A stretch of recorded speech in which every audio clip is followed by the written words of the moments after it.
Hey, everybody. Welcome into the back room. I'm Andy Ostroy. When you're negotiating with Iran of the president, to what extent are American financial statements motivating you to make a deal? Not even a little bit. The only thing that matters when I'm talking about Iran, they can't have a nuclear weapon. I don't think about American financial situation. I don't think about anybody. I think about one thing. We cannot let Iran have a nuclear weapon. That's all. That's the only thing that matters. Well, that was Donald Trump. We're going to talk about that in a moment. We have Nate Soares on the show today. We'll chat with Nate in just a little while. But first, thanks for tuning in. We appreciate you listening, and we'd love to hear your comments. So email us at backroomandy@gmail.com and or post on our social media, and we'll read some feedback next time. And if you like the podcast, please rate and review and follow or subscribe, and you'll be notified every time we post a new episode. So let's break that down. There's so many other ways he could have said that answer, right? Mm-hmm. And I'm going to throw one out there. Look, I think about Americans' economic struggle obsessively, night and day. It is the first and most important thing on my mind when I wake up and when I go to sleep at night. At the same time, I also worry about the nuclear threat against America, not just from Iran, but anywhere in the world.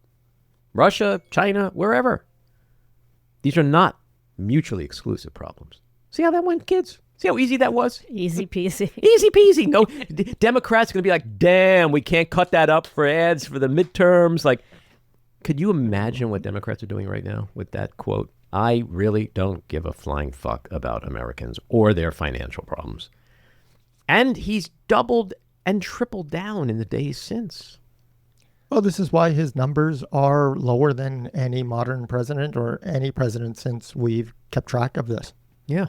I am going to hope that a fair amount of Americans heard that and were like, okay, I'm done with this dude. I'm done with this dude. And I'm done with Congress, that Republican Congress that supports him and enables him. Like, that's why the polling is what it is, because people, I think, are realizing he does not care. He really doesn't care. And there was one senator who defected. Mm-hmm. So it is very possible that this inept, selfish group may actually get a spine. Well, look, we know what happened with Biden. Biden and his team tried to tell everybody that the economy was great. And they didn't know how to nuance. They weren't able to find that sweet spot of, we know that the kitchen table is wrought with economic struggles right now. But here's where we're making improvement. But we know that it's not even close to where it needs to be. They didn't do that. This clown, it's like he's learned nothing from the last election. And they're all doing it again. Mm-hmm. The voters know what they're paying when they go fill up their tanks. The voters know what they're paying at the grocery store. They know what they're paying for their health care premiums. Like, they know. So it's like, not only are they not being helped, not only is he reneging on the promises he made, he's literally telling them, I don't give a fuck about you. Or at the same time, he's telling them everything's great. We have the greatest economy in the world. So it's about the voters at this point. It's up to them. We hope they make the right decision. Well, a lot of them are. A lot of them are. And I think to Jen's point, you're going to see a lot more defection in Congress because that party is terrified of what's coming in November. You would think so, but there does still seem to be an incredible hold, much like a cult, on the House and the Senate. The defections are incredibly small compared to what one would anticipate when we just had inflation numbers, which are astronomical. Mm-hmm. And you would think that they'd be apoplectic and saying something. Yeah. A lot more than the small number that have. We've said this a few times on this podcast that once we get through the primary season, I think you're going to see a lot more defections because part of the fear that Republicans in Congress have with Donald Trump is the fear of being primaried, of losing their jobs. So if they don't have that fear anymore, and they're 2 or 3 months away from the midterms, you might see them get a lot bolder and abandoning him in that sycophantic, fealty kind of way that they have now. But let's talk about redistricting, because I know Democrats are upset with what's happening with the Supreme Court, with all the southern states, the ruling that the court made with Virginia. But here's the thing. This thing could backfire big time. And so I'm going to give you 4 reasons that may make you less anxious. The first one is taking reliably red districts and carving them up shrinks the margins and could backfire in a wave election because the red districts become less reliable. The second thing is redrawing maps mid-decade instead of waiting for the new census data means that these maps are being drawn on old data. And we know from statistics that people move constantly during a decade. So Republicans really have no idea who they're shifting around now in these new maps. States like Florida and Texas, they've been riding a wave of Hispanic vote. And they're banking on the Hispanic population continuing to grow and support Trump and the Republicans, ignoring polling data of the last 6 to 12 months, which suggests otherwise. That's a potential huge backfire. And then the last reason is that redistricting this way, which has been done so quickly, so chaotically, is leaving Republican voters uncertain of which district they're in. So they may not know where to go. They may not know who to vote for. And that could piss them off to the point where they just say, fuck it. I stay home. And here's the thing.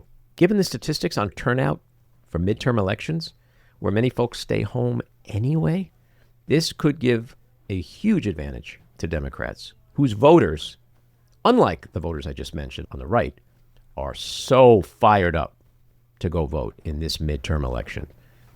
And that could be a huge backfire for Republicans. So take everything with a grain of salt. Be upset that what's happening. It's certainly horrible for what they've done to districts that either were or were going to be majority minority. It is an assault, a blatant, shameless assault on equal representation in the black community. And it's wrong. But it may backfire hugely. And if you look at the number of seats that were lost in the last 20 years in a midterm, you're talking 30, 40, 50, 60 seats. So this is typical of what happens in a midterm. Put all this shit on the table where voters are pissed off that they're being disenfranchised, voters are confused, voters they're banking on having as reliable aren't, where they're diluting their own reliable red districts. Just wait and see what happens. There's a lot of reason to expect that a lot of this shit may backfire. It's nice to have optimistic Andy I was back. going to say that. He's absolutely. back. He's back. and Shady's back. He's in fuego, baby. That was a lot of optimism, right? Start me up. What else can I be optimistic on? Well, that The was a Knicks. The Knicks are going all the way, baby. That might lot. happen. Whatever you say. I can definitely see a potential backfire. I would say I'm not really in favor of the idea that there's a backlash. I think that we still could win just because people are so disillusioned by who they voted for if they voted for Trump, in that, America first, everything that he's done. And plus, we always talk about is the economy stupid. And the reality is everyone's gas is going up and it won't be down in November. And everything else is more expensive. So I think that's the reason. The redistricting, though, I really do go by what the Cook Political Report does. And they did an analysis of what's happening. And they said, of course, Democrats are still favored, but the favoring is far reduced because of the redistricting. In a perfect world, if everything the Republicans did works out like a charm, they pick up high single digits to low double digits. Now, let's just take the worst case scenario. They pick up 12 seats, 13 seats because of redistricting. Based on statistics of turnout during the midterm elections and which party wins, which party loses, and by how much, given everything else that's happened in the last year, to your point, which has voters, Democrats fired up, given what we know about Trump losing independent voters, Hispanic voters, young men, he's even starting to lose part of his non-college white voters. With everything we know, we can't get into the teens ourselves. Forget 30, 40, 50. I mean, it seems that not only will we win, but that all of this gerrymandering bullshit on their part is going to be for naught. Let's get to the winners and the losers. My winner Marty McCary for resigning as head of the FDA after Big Tobacco won a concession with fruit-flavored vapes. My loser, SCOTUS, who cleared the way for Alabama to use a new voting map which will eliminate one largely black district before the midterms and creates an opening for Republicans to gain a seat. This week's winner has to be Chinese President Xi, who sent Trump home with nothing but humiliation. My loser is a personal one. It's my alma mater, NYU, for their passive-aggressive pick of Jonathan Haidt as the commencement speaker. My winner, the U.S. Supreme Court, which ruled yesterday in an emergency order that the abortion pill mifepristone could continue to be prescribed by telehealth and sent to patients by mail. My loser, Mike Johnson and all the Republicans who said Donald Trump didn't say what he actually said, what we actually heard him say about not giving a fuck about Americans' finances. And that gets us to the weekly rant. I am encouraged. You want to talk about optimistic Andy? I am encouraged by the reality that Donald Trump is losing an appreciable part of his base, which includes the constituencies I mentioned a moment ago. But still, too many Americans have remained loyal to the cult. I want to read something to you, which was a comment a Trump supporter made to one of my posts online this week. I had merely suggested to MAGA that this might be a good time to question how much of a brilliant businessman and negotiator Trump actually is, given that the economy is a disaster. Inflation is the highest in years. Grocery and gas prices are skyrocketing. Job growth is stagnant. He's stuck in Iran and can't get out, and has a history of business bankruptcies and fraud.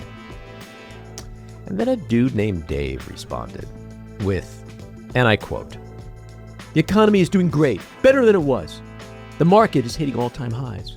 Inflation is much lower than under Biden and will continue to drop.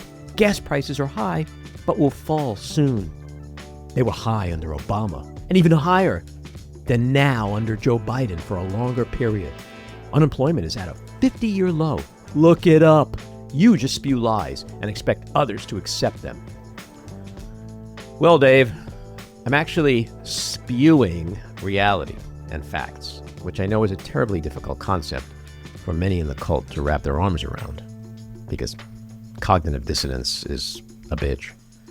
For the record, the lowest unemployment rate over the past 50 years was 3.4%, achieved by President Joe Biden in January and April 2023. And when Biden left office, the inflation rate was 3%. It's 3.8% now. And while the highest gas under Biden was $5.01, it was $3.98 under Obama. And it's $4.60 now. The economy sucks. And the working class don't give a rat's ass about the stock market. So yeah, Dave, I looked it all up, and you're about 98% wrong. The unfortunate truth is, it's much easier for Trump supporters to continue supporting him as his presidency is imploding, because to admit Trump is a failure is to admit they were duped. And it's a lot easier to double down on the lies and the chaos and the failure than it is to admit you fucked up. Here's the thing, though, that I just don't understand with Dave's logic. MAGA voted for a guy who promised to fix all of Biden and Obama's problems. But as he's failing to do that, they simply point back to the problems of Biden and Obama and say, it was much worse then, instead of actually holding him accountable for his failure to deliver on his promises. So as they pay $4.60 a gallon for gas, as the price of their groceries skyrockets, as they failed to receive better and cheaper health insurance, as the America First president has them mired in a quagmire in Iran with no end in sight, as they're still waiting for half the Epstein files and the pedophile prosecutions, they deflect back to Biden and Obama and give Trump a free pass on his myriad broken promises and betrayals. But I'll finish with how I started. More and more Trump supporters are getting angry and fed up with his bullshit and with their economic struggles, which are solely due to his unforced errors. Because the truth is, there is absolutely nothing inherently fundamentally wrong with this economy except all the devastating shit Trump continues to single-handedly do to it, which is why he and his party will be punished mercilessly in November, despite their shameless redistricting games, which are going to backfire bigly. All right, let's get to Nate Soares. He is the president of the Machine Intelligence Research Institute. He has been working in the field for over a decade after previous experience at Microsoft and Google. He is the author of a large body of technical and semi-technical writing on AI alignment, including foundational work on value learning, decision theory, and power-seeking incentives in smarter-than-human AIs. And last year, with his co-author Eliezer Lukowski, he released the book, If Anyone Builds It, Everyone Dies: Why Superhuman AI Would Kill Us. Nate, welcome into the back room. Thanks for having me. So let's talk about the book you co-wrote with Eliezer Lukowski last year, titled If Anyone Builds It, Everyone Dies: Why Superhuman AI Would Kill Us. That's about as stark and alarming as it gets. It conjures up the REM classic, It's the End of the World as We Know It. But in the subtitle, you chose the word would instead of will. So there's hope for us yet, isn't there? That's right. The book title also starts with if. Right. So tell us about the book and where you're at today with everything. Yeah, from one perspective, it's a very simple argument, which is these companies are racing to create machines that are smarter than any human. That's their explicitly stated goal. And nobody knows what's going on inside these machines, not even the people who make them, can get into that. But they're basically growing smarter and smarter machines that nobody understands. And, that's sort of obviously a recipe for disaster. It's not that it must be a disaster. It's just that if you recklessly race to make machines radically smarter than any human, without knowing what you're doing, there's all sorts of ways for that to go wrong, and it probably will. Mm-hmm.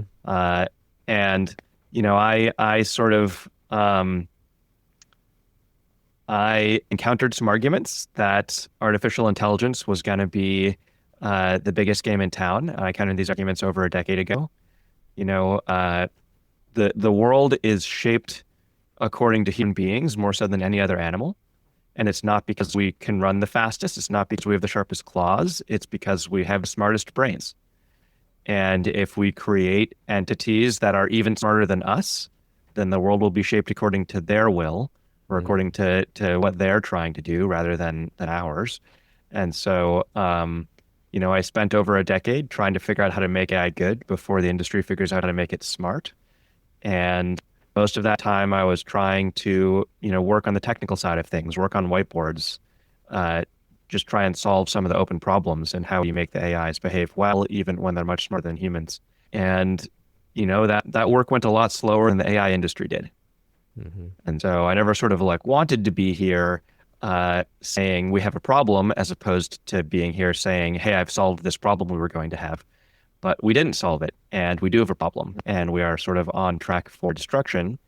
But that doesn't mean we're going to die. It just means we have to change course. And so that's what we're here trying to say. Mm-hmm. So a lot of people hear warnings about AI destroying humanity and think, what evidence or developments exist that make you believe this is a profound real-world threat rather than a lot of speculative hype? Yeah, there's a number of pieces of that puzzle. One thing to say is that the machines are talking now.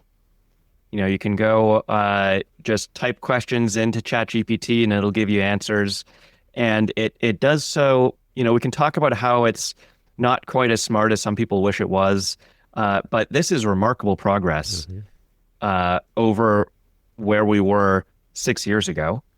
And 6 years ago, if you asked top computer scientists how long it would take for the machines to talk this well, they'd say, oh, that's going to be 50 years, if not 500 years, right? And so one of the big things I think people don't get about AI is that AI is a moving target.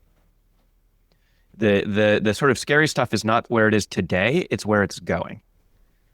And a lot of people have only seen ChatGPT as a phase of AI because they weren't paying attention to AI before then. And so they're like, oh, well, this ChatGPT stuff, it doesn't seem all that scary. There's all these ways that it sort of can't, couldn't cause damage if it tried. And that's true. But if you've been in AI since before ChatGPT, and you've sort of seen, other stuff, and then ChatGPT comes out of nowhere, and you're like, wow, this is a bunch more capable than we thought we were going to get in 50 or 500 years. Then you ask the question, what's the next jump? What's the next thing that comes out of nowhere and does 50 or 500 years of AI progress in a year? So that's one reason why it looks like the direction it's headed is scary. There's a whole bunch of other pieces of this puzzle of why, like, can the AIs actually get really smart? And if they did, why would they be dangerous? And can't humanity just turn them off? And can't we just make them do exactly what we say? And won't they only be able to do what we say because they're machines, right? And there's sort of a lot of, I could go into answering each of those in turn, but the very basic picture here is creating a machine superintelligences is the sort of thing that would impact the planet like the creation of Homo sapiens, right? It's the sort of thing that radically transforms the world. And we could have a conversation about why it's probably going to go poorly for us. It's sort of not because the AI would hate us. It's because the AI wouldn't care. Humans don't go around, humans aren't building guns to go to war with the chimpanzees. We're not like Skynet to the chimpanzees where we're like seeking them out and having this big battle and there's some plucky chimpanzee heroes who are like trying to save the day, right? We sort of don't care about the chimpanzees at all, and we're just taking their habitat. And if they live or die depends on whether or not we manage to restrain ourselves from taking their habitat. And that's the sort of position we would be in with regards to super intelligent machines if we create them. I have to be honest, AI fucking terrifies me. I see the benefits and I use it a lot myself, but I also see how it's being misused and abused. The political deep fakes, for example, which can influence elections. Do you believe that we need massive regulation here of this technology? There are a ton of issues that AI is creating. And also, as you say, a ton of benefits that AI is creating. I try to stay out of all of it except the part where I sort of say, hey, if we keep racing ahead on this super intelligent stuff with anything remotely like current techniques, it's just going to kill us all. Right. And that's not because that's the only issue, right? It's not because we don't have other issues, right? It could be that AI will cause, big disruption and bad disruption in the political ecosystem. It could be that AIs will, before they get smart enough and capable enough to act on their own, it could be that they'll help misanthropic humans make plagues that are horribly dangerous, right? It could be that, robotic weapons are used by dictators to sort of suppress their populations in a way that like more brutally than a military could. And those are all sort of issues that humanity is going to need to deal with.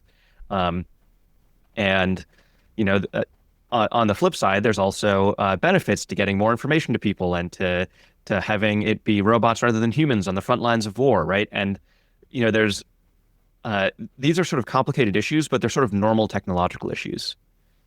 And I think humanity needs to be grappling with them. And I'm sort of here saying, I don't know the solution to those. I'm just sort of trying to say also, if we keep racing on making these smarter than human machines, they're not going to stay on your leash and they're just going to kill us all. Yeah.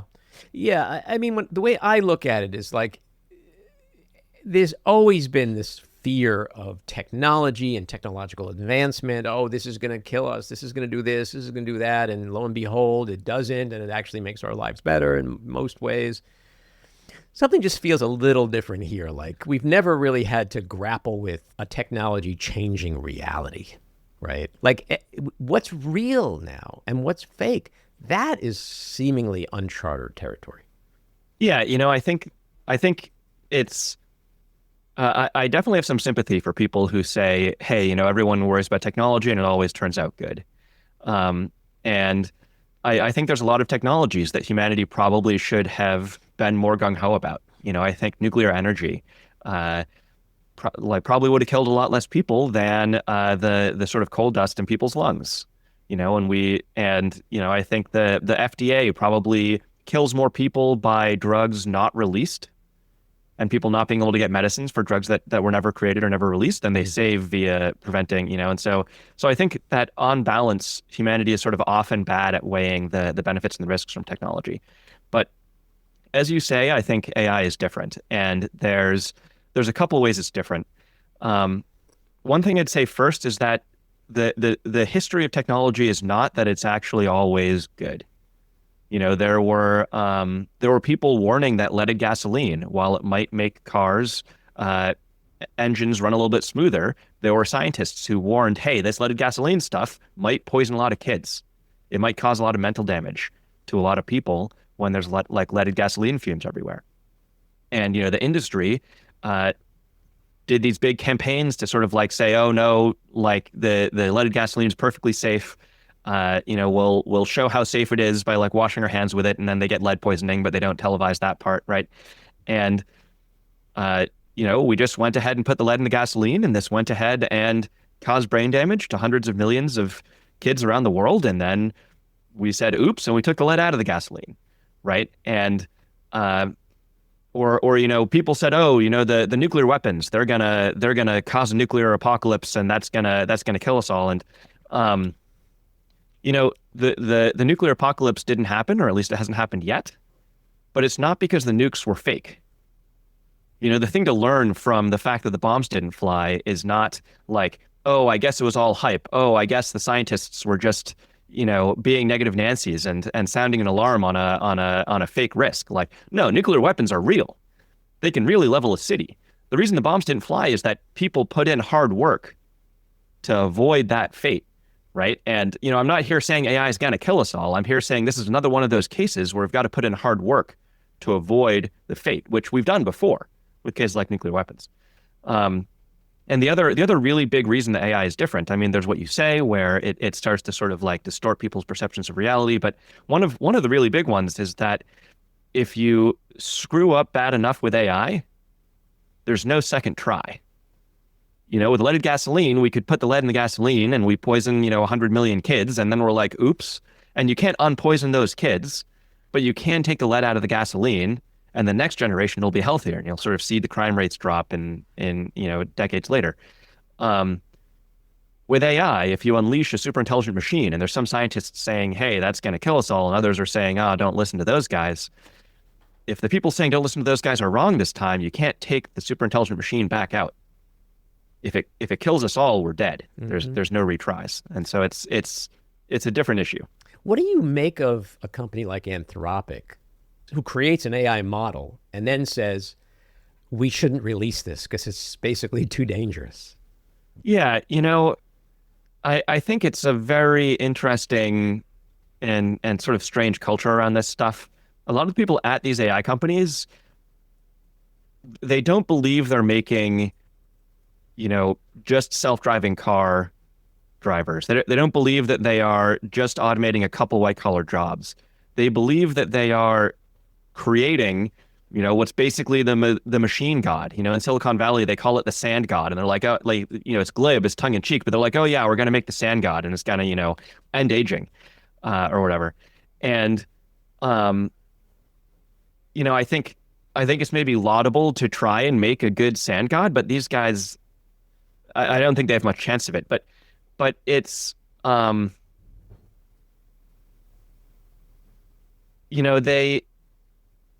think a lot of these people understand the potential power of what they're making, and I think a lot of them fear it a bit. Mm-hmm. There's water cooler conversations about whether it's more like 10% or 90% chance that it kills everybody on the planet, and they're like, oh, well, we got to keep going because if we don't, the next guy will. Yeah. They're sort of not trying to make consumer products. They're trying to make these super intelligent AIs. They talk about, a country worth of geniuses in a data center. They talk about super intelligence in the true sense of the word. That was OpenAI, not Anthropic. But, that's, I think when you see them make a model and say this is too dangerous to release, I think what you're seeing is that they're sort of, they are not thinking about the consumer products. The investors are thinking about consumer products. The people using it are thinking about consumer products, but they're thinking about these, super intelligent machines that will radically transform the world. And that's where they're shooting for. Mm. So getting back to regulation for a second, do you think governments are capable of regulating AI effectively when it just seems like these lawmakers often struggle to understand even the basic aspects of the technology? I think it's possible. It might be difficult, but there's a couple of reasons for hope here. One is AI would be much easier to regulate than nuclear weapons. We're sort of not talking about like the sort of dangerous AIs, the frontier models. These are not ones that you can train on your laptop. Training these takes a data center that's roughly the size of a city, drawing roughly as much electricity as a city for the better part of a year.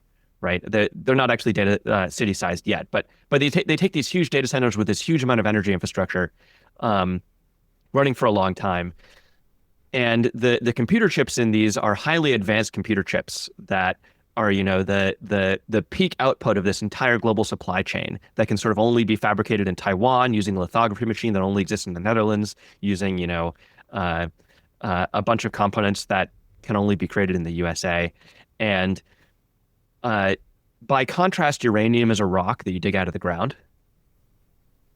And a centrifuge is much easier to build than an enormous data center, So it would be easier on paper to sort of say, hey, we're going to watch where the AI chips go, and we're going to require some international monitoring, and we're going to make sure that they're not being used to make these super intelligent machines, even as we continue to use them for this, that, or the other thing.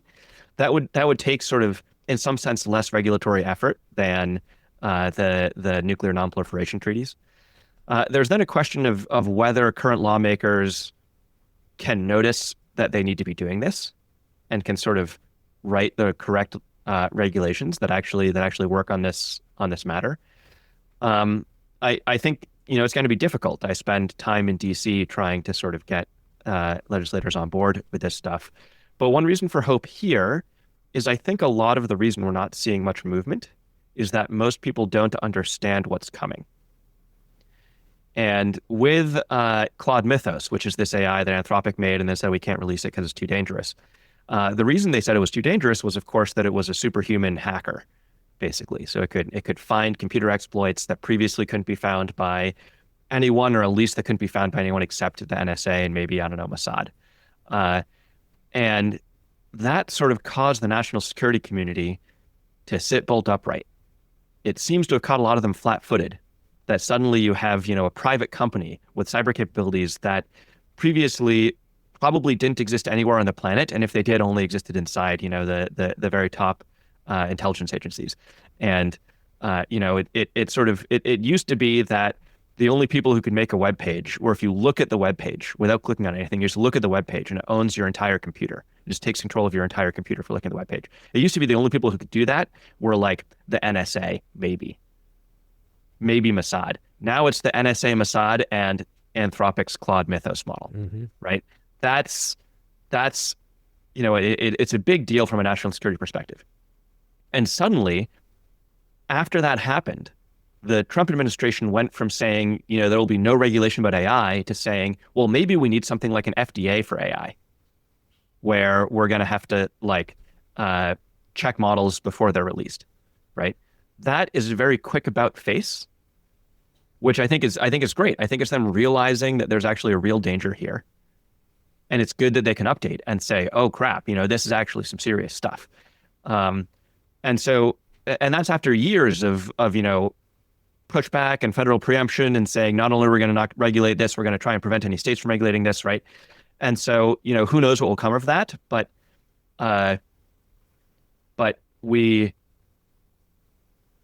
you sort of can't take the fact that people are currently not doing something as evidence that they won't do things when they realize the danger. Most of the inaction today is because they haven't realized the danger. And we have seen evidence that once people realize, oh, this is serious business, they can suddenly start taking it seriously and start acting. And with regard to that level of danger that people do worry about, critics often say that the AI doom narrative can become self-defeating fear-mongering that detracts from more immediate concerns like misinformation, job loss, surveillance, and monopolistic power. How do you respond to that criticism? Like there's real day-to-day consequences of AI that don't really have much to do with it's the end of the world and we know it kind of stuff. The issues aren't intention is one thing I would say first. If if we all lived in a small town together and there was some guy who killed your dog and is also currently trying to burn my house down, and you were like, hey, this guy killed my dog. We should maybe, put him on trial or run him out of town or something. And I'm like, yeah, he's also trying to burn my house down as we speak. Normally we'd sort of be like, oh yeah, screw this guy. Let's do something about this guy. And if you're like, hey, stop trying to detract from how he killed my dog. I'm like, I'm not trying to detract from how he killed your dog, man. Like, it's just, he's also just currently trying to burn my house down. Can we go arrest him? Mm-hmm. Like there's not a conflict here. And, when people say, oh, well, isn't the real issue misinformation, or isn't the real issue, water use from the data centers, or isn't the real issue, concentration of power in the elites? I would sort of say, like, the real issue, like, you think we have one issue? Mm-hmm. Like, I wish the world was small enough that we could only have one issue at a time. That's just not how things work, right? Like, Mm-hmm. we're all issues all the time, and if we could have one issue at a time, like, by all means, someone else's issue should go first. Mm-hmm. I don't want my issue at the top of the line, Mm-hmm. And then the other big thing I'd say here is, you sort of can't figure out whether it's true, like which of these issues are real, by figuring out, like, you can't figure out whether it's real that AI is on track to kill us all by figuring out whether it's real that AI is, creating deepfakes. It could be true that AI is creating deepfakes and that down the line it'll kill us all, Mm-hmm. right? It could be fake that AI data centers are sucking up a lot of water, and still true that down the line they're going to kill us all, right? Mm-hmm. You don't figure out whether it's true by looking at other questions. There's different questions. Mm-hmm. And I think the creation of machines that are radically smarter than any human, the sort of like creation of a new intelligent entity on this planet that thinks faster than us and can copy itself and can run a million copies in parallel, like, it's kind of a crazy thing. It's the sort of thing we should, like, take a look at and check how dangerous it is. And I'm not saying, you should automatically believe that it's dangerous. I'm sort of saying, hey, this is like a wacky, radical thing to do to make a new intelligent, new, more intelligent entities. And we should at least check those arguments. And then, I think if you check those arguments, it looks kind of grim. And that's sort of what the book's about. And so we now live in a world where a tiny handful of companies, OpenAI, Google, Meta, Microsoft, and a few others, they're shaping how billions of people communicate, how they work, consume information, and even think. Is the concentration of power itself one of the greatest AI dangers? I think it's a fine thing to be worried about. I don't worry about it because I don't expect the really powerful AIs to stay on a leash, right? A lot of people think that the issue with AI is that someone makes their AI and they say, make a lot of paper clips, and then the AI goes and it turns everything into paper clips, right? And it's like a King Midas problem where you're like, oh no, the AI did exactly what I wanted, but it turns out, or exactly what I asked for, but it turns out I asked for the wrong thing. Mm-hmm. If that was the world we lived in, it would be a hard problem. We'd be like, who gets to control this magical genie? Who gets to make the wish? What wish should they make? Is it okay for the corporate executives to be the ones making that wish? And won't they just, like, gain all the power and money for themselves with this magical wish genie?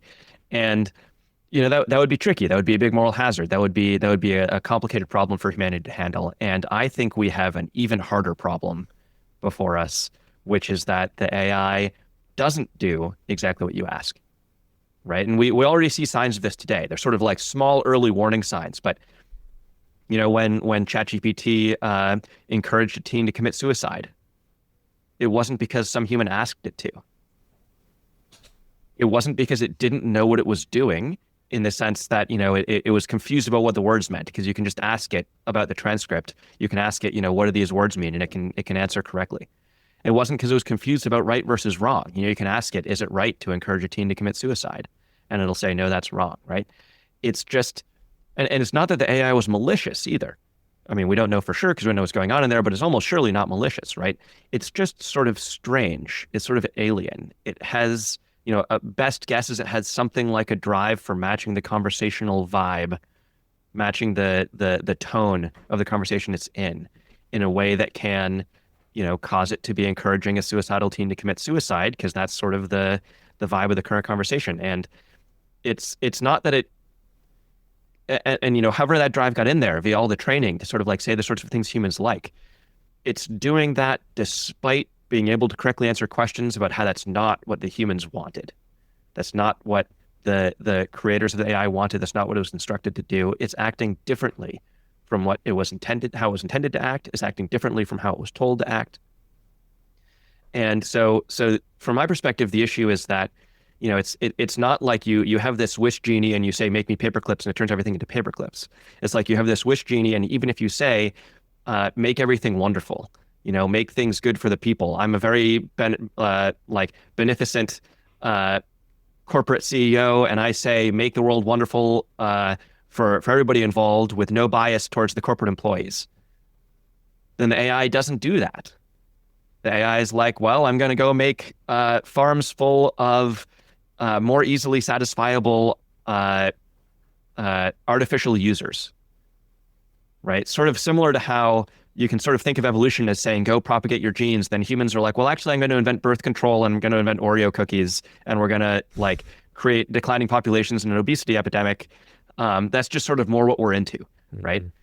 And so my sort of picture here is not that the AI hates us. It's not that the AI resents us. It's not that the AI, stays on the leash of its corporate overlords and makes a dystopia where they're the god emperors forever. It's just that people make very, very smart AIs, and then they say, please go do this thing or that thing. And then the AI goes and does something else instead. Mm-hmm. If that wasn't true, then yeah, we'd have this big question of concentration of power and like, which corporate overlords do you want controlling the wish genie? But this is sort of the problem I worked on for 10 years before saying, hey, we're in trouble here, is that we don't know how to make the wish genie that follows the wishes. Yeah, well, I mean, everything you just said is partly the reason why I'm so terrified. But you've also argued that there's, and you mentioned this earlier, that there's effectively like an arms race underway in AI development.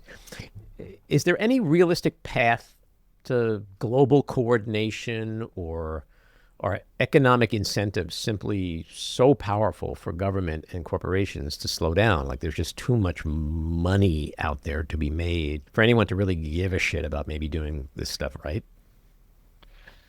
I'm hopeful that the race to superintelligence can be stopped here. I think it's less clear about the race to like automate a lot of jobs. I think there, you sort of like might have this big greed incentive or this big monetary incentive that sort of keeps the ball rolling. But for the superintelligence stuff, it's sort of a different ball game because there's such a high chance that it kills everybody. Mm-hmm. And it's not just me saying this stuff. I'm the one who's sort of like willing to go out there and say it loudly, but you have people like Geoffrey Hinton, the Nobel Prize winner for the godfather of AI, saying, oh yeah, there's a good chance this kills everybody. You have the heads of the labs like Dario Modi, head of Anthropic, is like, oh yeah, there's a 25% chance this goes catastrophically wrong. Let me just interrupt for a second, but I want to ask a very specific question, because I'm sure a lot of people who are listening are like me and wondering, how would it exactly kill everybody? Yeah, totally.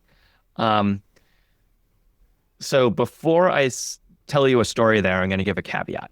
And maybe I'm going to give two caveats. The first caveat is, if you play a game of chess against Magnus Carlsen, who's by many accounts the best human chess player alive, it's very easy for me to say, you're going to lose that chess game. If you then ask me, what piece is he going to use to checkmate me? I'm like, well, that's a different sort of question. Mm-hmm. I can make up a story about how he uses his knight to like fork your king and your rook. And then once you lose the rook, he checkmates you with the queen or something. I don't know. I can make up a story, mm-hmm. but that story is fundamentally vastly less certain than the prediction that you're going to lose. Mm-hmm. Right? The second caveat I'll give here is, if you're trying to predict how a conflict goes between humanity and radically smarter AIs, the sort of AIs that can think, at 10,000 times human speed and make copies of themselves and do scientific experiments on their own minds and make them smarter, and then make copies of the smartest ones, and never need to sleep, never need to eat, can, take over the whole internet. If you're sort of like trying to imagine how a conflict between humanity and that sort of entity looks, it's a little bit like trying to imagine how it would look to go to war with a modern army versus an army from 200 years in the future. Well, all you gotta do is look at the robots being made today and just use your imagination. That's right. So there's sort of two ways to answer the question of how might it look. And, if we imagine someone from the 1800s trying to imagine modern war, there's sort of two types of things they could imagine. One thing they could do is they could say, well, I'm a physicist and I've burned the black powder and I saw the energy efficiency. Like I can see how much energy is released by black powder when burned. I can compare that to the energy efficiency of our artillery. And I'm pretty confident via these physics calculations that they'll have artillery that's at least 10 times stronger than ours. Their cannons will be 10 times more effective than ours, and that'll be pretty rough. When they have 10x cannons and we have cannons, it's just going to be pretty rough. Another thing they could say from the year 1800 or whatever is they could say, it's going to be kind of crazy and you should assume they'll have a bomb that levels a city, right? I don't know how, but you should assume they'll have a bomb that levels a city, right?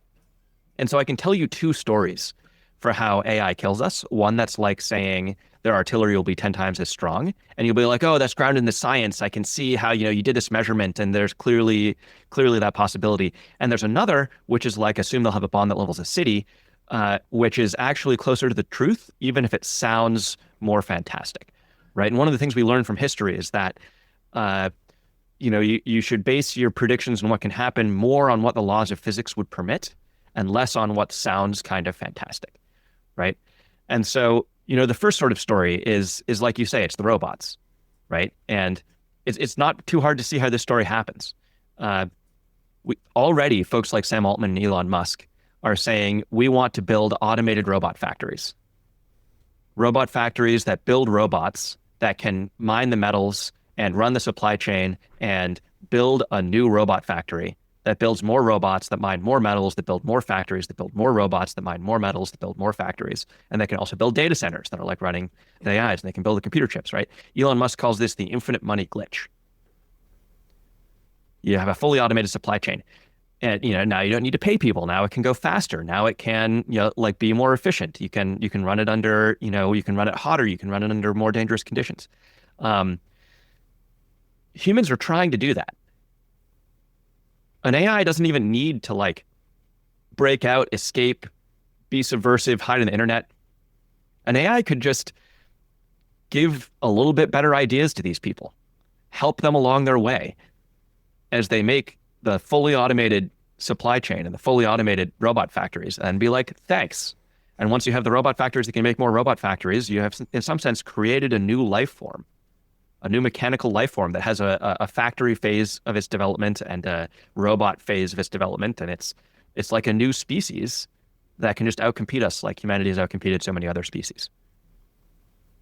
That's the everything proceeds as usual, as we can foresee, nothing surprising, nothing crazy. In real life, it's probably more surprising. It's probably feels more fantastical.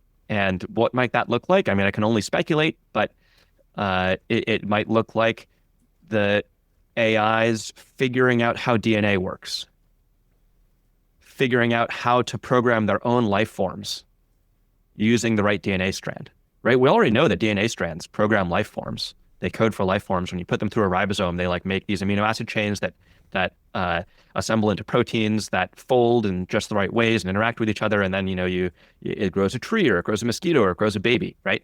And depending on the DNA sequence, it grows a different thing. And, it's probably possible to write a DNA strand that codes for a wholly custom form of life. And wholly custom forms of life can probably do all sorts of things that evolved life can't, right? In the same way that an airplane can fly further and faster and carry more cargo than a bird, because it's just doesn't need to operate under the engineering constraints that are usually levied upon, life. And so Maybe it just figures out the right DNA strands to create, little like something that is to cellular biology what airplanes are to birds. And then it ships those DNA sequences to a synthesis laboratory. And that lab says, well, this doesn't look like a virus to me. And they go ahead and synthesize it and, ship it back to some address. And the AI pays somebody at that address to sort of like dump those vials outside in the sunlight. And then, a new form of life starts replicating and growing, and it listens to the AI's commands and, instantiates the AI in whatever ways it needs to be instantiated. And then, maybe that starts replicating very fast. And there's just this like block of, there's all this like growing, newly replicating matter. And there's no like central core for Tom Cruise to go like punch until it turns off or whatever. And, it's sort of game over from there. It's hard to predict exactly how it goes. Mostly I would say the winning move is not to play. Like you don't want to be in a conflict with entities much smarter than you that can invent new technology that you don't understand. You want to not create entities that are smarter than you and don't care about you in the first place. Yeah, I think what you're saying is so fascinating to me, and it's not the way I looked at things before this conversation, because we all get hung up on what we see in front of us, but it really takes a lot to close your eyes and say, okay, if this is what I'm seeing now, what are people going to see in 100 years? What are they going to see in 10 years, 5 years? And that's when it really just starts to get scary. But people don't understand. So in your view, what is the biggest misconception the public has about AI? I think the biggest misconception is probably that AI works like traditional computer programs. A lot of people say, oh, well, the AI can only do what it's programmed to do. Or, the AI has to follow the goals that the programmers gave it because it's just a machine following instructions. That was true of AI in the 90s. I would imagine most people didn't even know that AI existed in the 90s. Yeah, except for maybe Deep Blue that beat Garry Kasparov. But modern AI it's not programmed like a traditional computer program. It's not like this big series of like if then statements written in like pidgin English like you would expect of normal computer programs. Modern AI is grown like an organism. It's this giant mass of numbers where those numbers are tuned by an automated process. Humans program the automated process that tunes the numbers, but it's this enormous mass of numbers that are all tuned in ways that apparently work according to some automated measurement of working, right? And so you'll sort of like take a trillion numbers and you'll tune them all according to predicting a bunch of human written text. A lot of people know about that part. What a lot of people don't know is that then once you've tuned it all on predicting human written text, you start tuning it on solving problems. So you'll give it like some hard math problem, and you'll say like you'll make it generate like 1,000 streams of text, and that where you're sort of like you make it generate 1,000 streams of text, and you're like, which of these came closest to solving the math problem? And then you'll tune all the numbers in whatever direction makes it a little bit more like whichever one of those 1,000 streams of text came closest to solving the math problem. Then you generate 1,000 more, and then you find the one that got closest, and then you like tune all the numbers again, and you do 1,000 more, and you find the one that got close, and you tune all the numbers again until it can solve these hard math problems. And we don't know how it's solving the math problems. We don't know what's going on in the numbers to make it solve the math problems. We just sort of like tune the numbers in the direction that made it like more math problem solvy. And that, it turns out, also tunes the numbers in the direction that make it, not give up on problems. That tunes it like it tunes the numbers in the direction that makes it, we've seen AIs, when you give them a hard problem, sometimes they will edit the tests that test whether they've solved the hard problem. So the tests are easier to pass, and then pass those easier tests. Right. And that's not following a command that somebody gave it. Mm-hmm. Right. That's sort of like we just trained it until it was really good at passing lots of these tests in an automated way. And sometimes it learned like pass the tests rather than do the thing that we're asked. Right. It's just this sort of like learning entity. We have no idea what's going on inside it. They're huge. People are like, oh, it's just multiplication. Well, it's a ton of multiplication. and it's not just multiplication. There's also some other interesting operations in there. It's not totally linear, but yeah, I think a lot of people think like, oh, it must always do as instructed. Someone must know what's going on in there. Those are false. It doesn't have to do as instructed. It's just an entity that was trained and empirically can do pretty well on things for reasons we don't understand.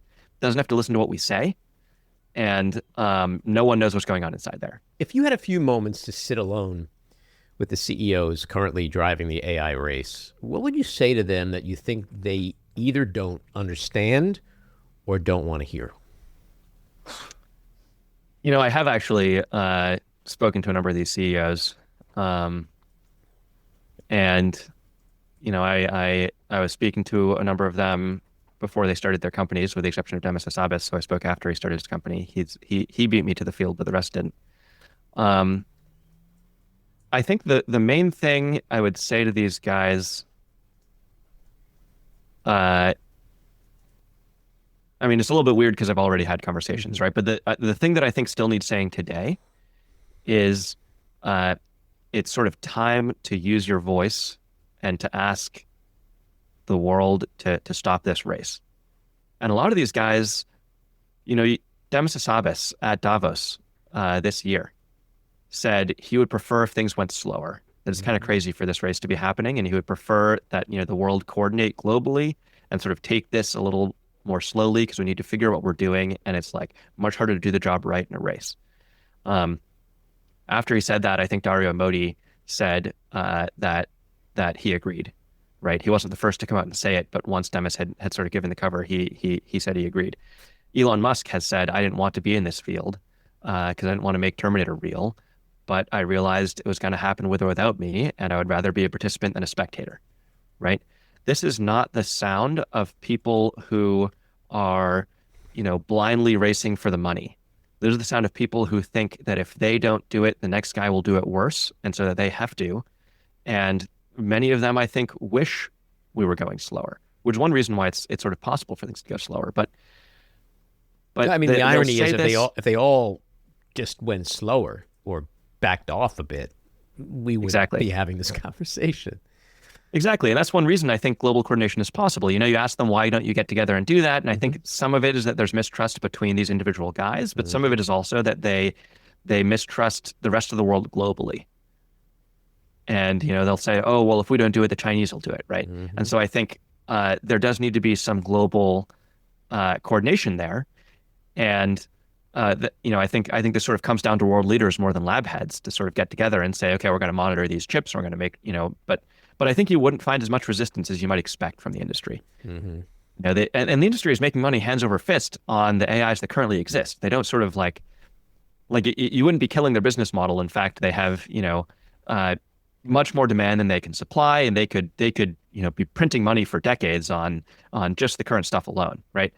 And many of them fear for what comes next too, and they sort of feel trapped in this race. So, but there's this sort of weird phenomenon where these guys will say that they're really worried about this stuff in the relatively smaller venues.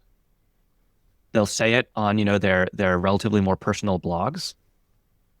And then they will soft pedal when they're called to testify in front of Congress.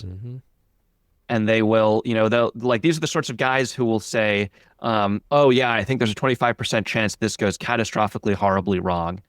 And, on the level of killing everybody, although maybe it won't kill everybody, maybe it'll just make humans pets, but, whatever. They'll say that, and then they'll make a, communication center at their company that's like, oh, it's our job to help the public understand the implications of AI. And, there might be economic impacts and there might be societal impacts.